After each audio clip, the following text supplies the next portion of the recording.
What if the Bible you hold in your hands is only half the story? What if the very first verse of Genesis conceals a truth so vast, so earth-shattering, it could redefine your understanding of God, creation, and your place in the universe? Before the sun lit the sky, before the Garden of Eden bloomed, before Adam's first breath, there was a war, a cosmic rebellion that tore through the heavens and left the earth a desolate ruin, shrouded in darkness. This isn't a myth or a fable. It's a truth buried in the ancient words of Scripture, whispered in texts long forgotten and hidden in plain sight. The earth we walk on today rests on the ashes of a lost kingdom, and the spiritual battles you face are echoes of a conflict older than time itself. Are you ready to pull back the veil, to step into the shadows of creation, and discover the untold story of God's eternal plan?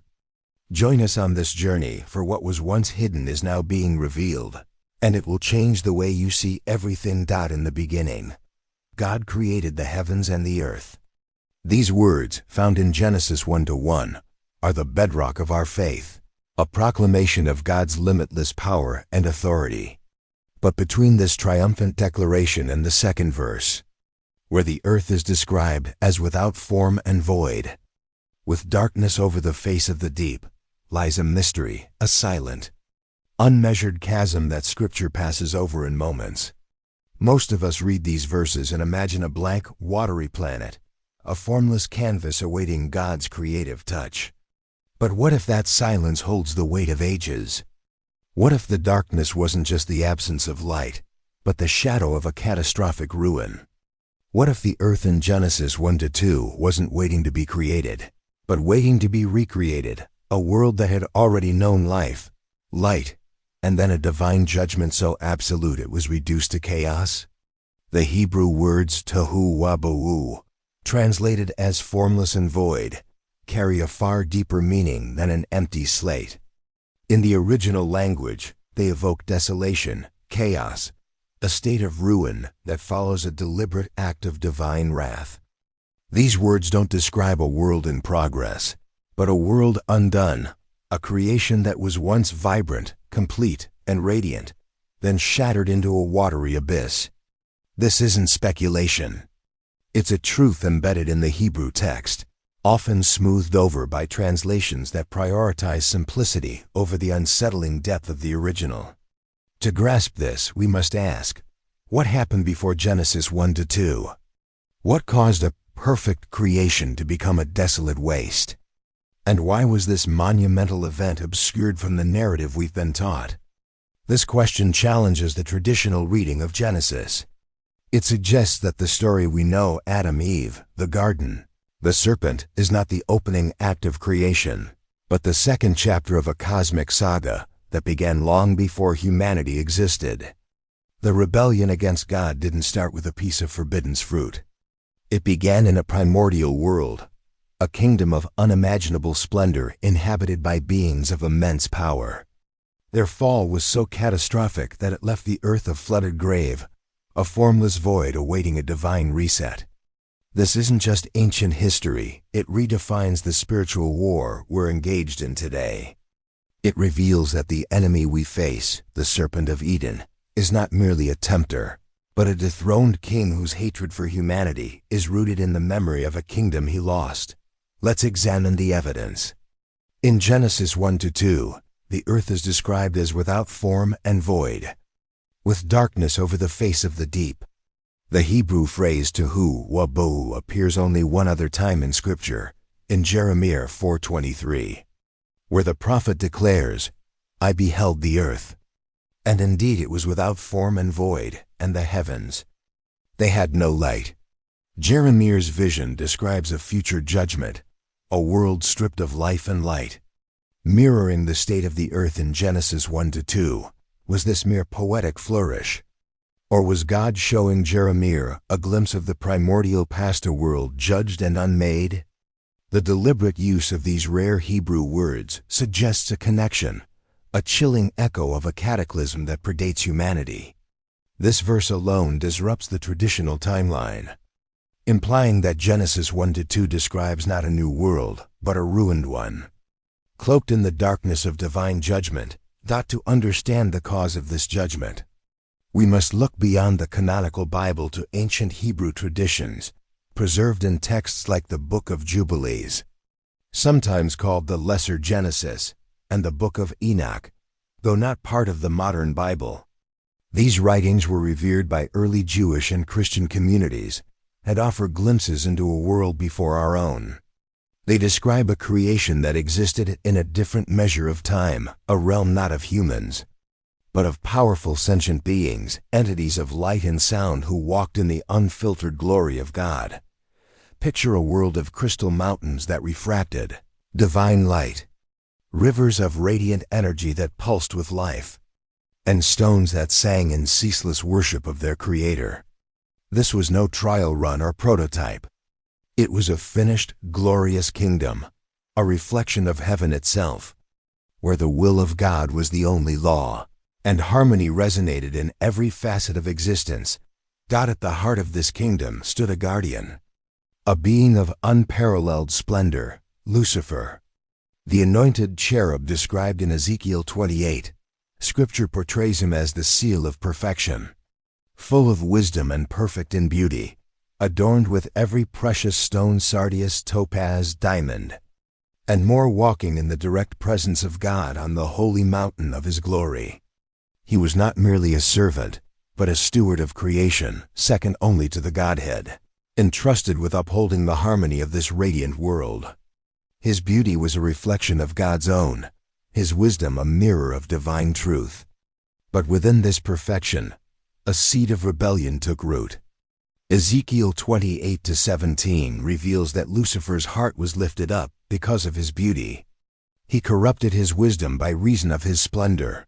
He gazed upon God's creation and saw it not as a sacred trust, but as a throne to claim for himself. Lucifer's rebellion was no simple act of disobedience, like eating a forbidden fruit. It was a cosmic mutiny, a declaration of war against the Creator Himself. In Isaiah 14:13-14, he proclaims, "I will ascend into heaven.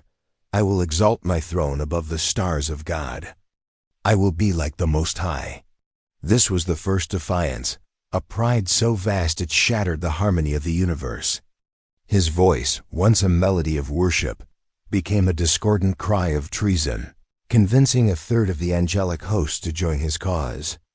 The war that followed was not fought with physical weapons, but with the very elements of existence, light, sound, and the fabric of creation itself. The result was catastrophic. God's judgment was not a localized event, but a complete unmaking of the world. The kingdom of light was plunged into darkness, submerged in a chaotic flood, becoming the tohu wabohu of Genesis 1-2, a formless, desolate ruin. This judgment was not an accident or an overreaction. A world isn't unmade without cause.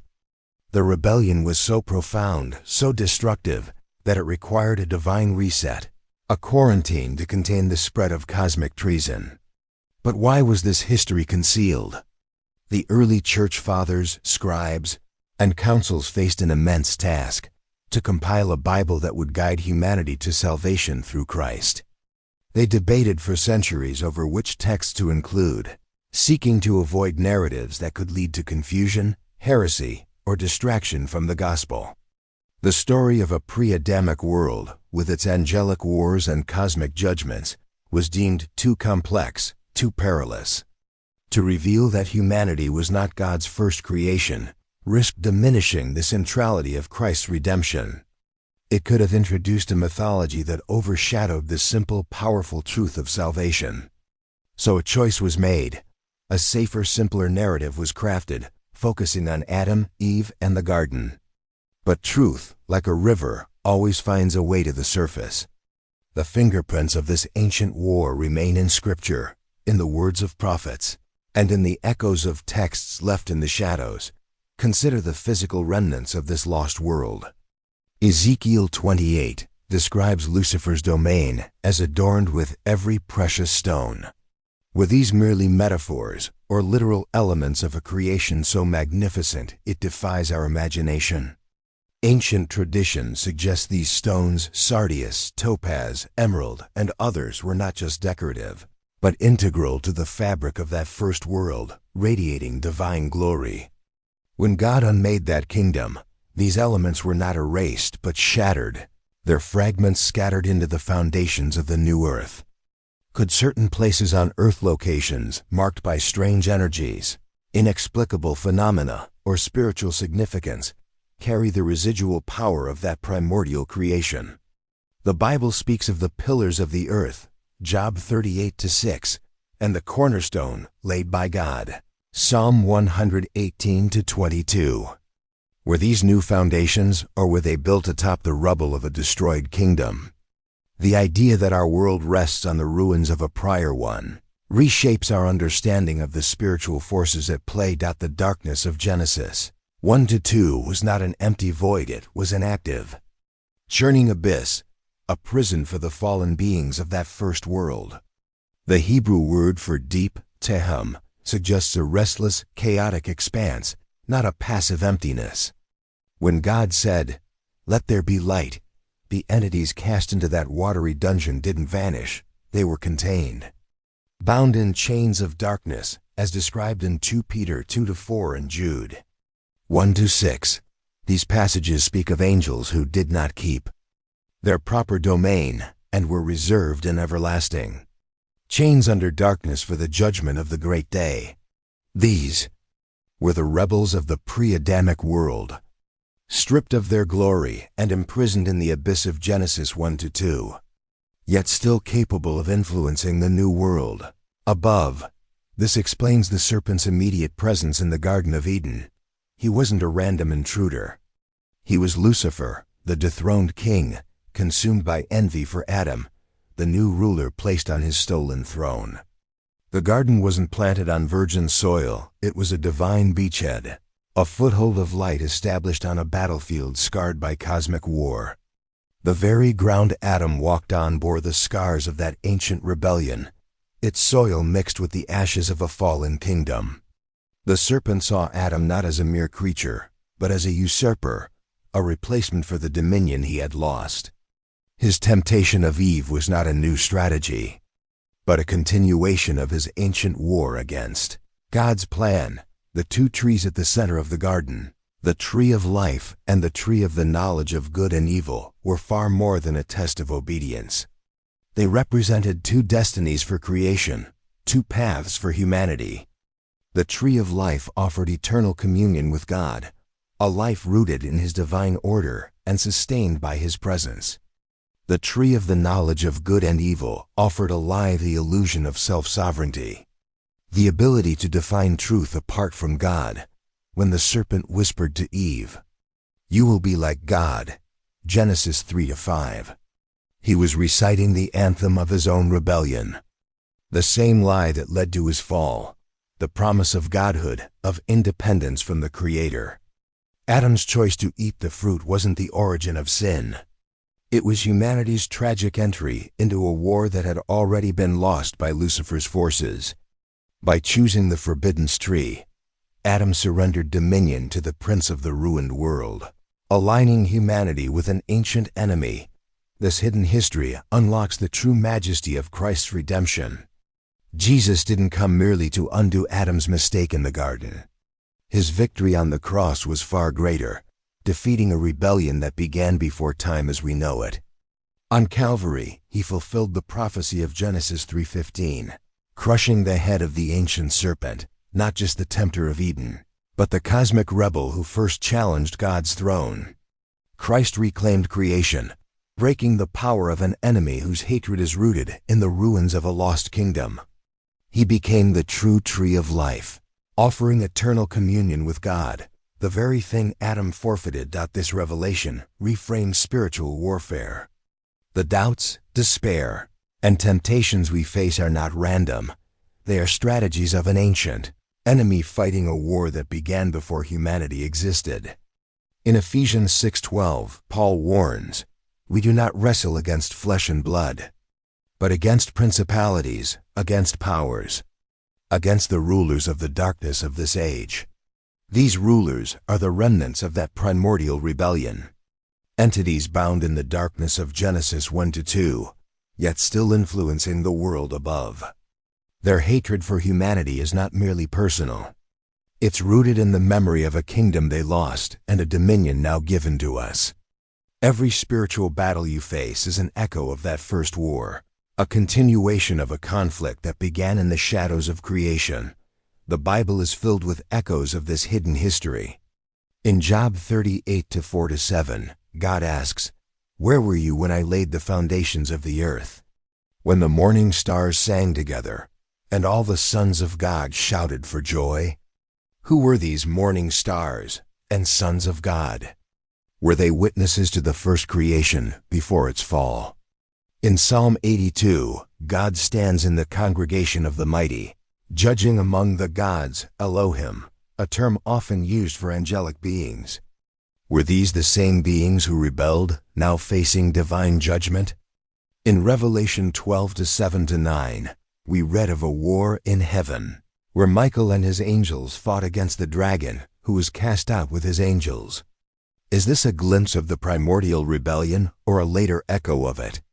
These passages, often overlooked, hint at a cosmic drama unfolding long before humanity's story began. Ancient texts like the Book of Enoch and the Book of Jubilees provide further context. The Book of Enoch, though non-canonical, describes the fall of angelic beings who left their first estate and were imprisoned in the depths of the earth. It paints a vivid picture of a pre-Adamic world, a creation of radiant beauty where mountains glowed with divine light and rivers sang in harmony with God's glory. The Book of Jubilees speaks of God's works before the 7 days of creation we know, hinting at a realm measured by a different order of time. These texts, while not scripture, reflect traditions that early Jewish and Christian communities took seriously, preserving echoes of a history too vast for the canonical Bible to contain. This hidden history also raises questions about the physical world we inhabit. If the pre-Adamic world was adorned with precious stones and radiant elements, what became of them when God unmade that kingdom? Were they destroyed, or did their fragments become part of the new earth? Could certain locations, sacred sites, places of spiritual significance, or areas marked by strange phenomena carry the residual energy of that first creation? The Bible speaks of the foundations of the earth being laid by God. Job 38:4, Psalm 24:2. Were these new foundations, or were they built atop the ruins of a prior world? The idea that our earth rests on the ashes of a fallen kingdom suggests that the spiritual and physical realms are more intertwined than we realize. Consider the implications for humanity's purpose. God didn't create Adam as a naive experiment. After a rebellion by beings of light and power, He chose to make a creature from the dust of the earth, humble yet bearing His image. This was a deliberate act, a divine statement that His purpose would be fulfilled not through angelic might, but through beings capable of love, faith, and free will. Adam wasn't just a gardener. He was a king, given dominion over a realm Lucifer had corrupted. Humanity's creation was a direct challenge to the fallen cherub, a proclamation that God's plan would prevail through the meek, not the proud. In 1 Corinthians 1:27, Paul writes, "God has chosen the foolish things of the world to put to shame the wise, and God has chosen the weak things of the world to put to shame the things which are mighty." This principle was established in Eden, where a man of dust was chosen to rule where a being of light had failed. This truth doesn't undermine our faith. It deepens it, revealing the breathtaking scale of God's plan. Your life is not a random occurrence. It's a chapter in an eternal drama. Every choice you make, every battle you face, is part of a war that began in the ruins of a forgotten world. The Garden of Eden was a command post, a place where God re-established His light on a battlefield. The cross was the final victory, not just over human sin, but over a rebellion that shattered creation itself. Jesus Christ is the cornerstone of a new creation, unshaken by the darkness below. In Him, we are not just redeemed. We are enlisted as soldiers in a cosmic conflict, called to stand firm against an enemy whose hatred is as old as the ruins beneath our feet. This revelation also sheds light on the practical realities of spiritual warfare. The whispers of doubt, the waves of despair, the temptations that seem to come from nowhere, they are not random. They are the strategies of an ancient enemy who has been fighting against God's plan since before the foundations of this world were laid. In Romans 7:21-23, Paul describes the law of sin warring within him, a struggle that reflects the broader conflict between God's kingdom and the forces of darkness. Understanding the pre-Adamic rebellion gives context to this struggle. It explains why evil is so pervasive, why the world feels like a battlefield, and why our faith is tested by forces that seem older and deeper than human sin alone. The story of the two trees in Eden takes on new significance in this context. They weren't just a test. They were a choice between two kingdoms, two destinies. The tree of life represented God's eternal order, a life of communion with Him, sustained by His glory. The tree of the knowledge of good and evil represented the lie of autonomy, the temptation to become one's own God, the same lie that led to Lucifer's fall. When Adam and Eve chose the forbidden tree, they didn't just disobey. They aligned themselves with a rebellion that had already brought a world to ruin. But God's plan was not defeated. Through Christ, He offered a way back to the tree of life, a restoration of what was lost in Eden and a victory over the cosmic rebellion that began before time. This truth also challenges us to reconsider the role of Scripture itself. Why was this history hidden? The early church fathers and councils, in their wisdom, sought to protect the faith from complexity that could lead to error.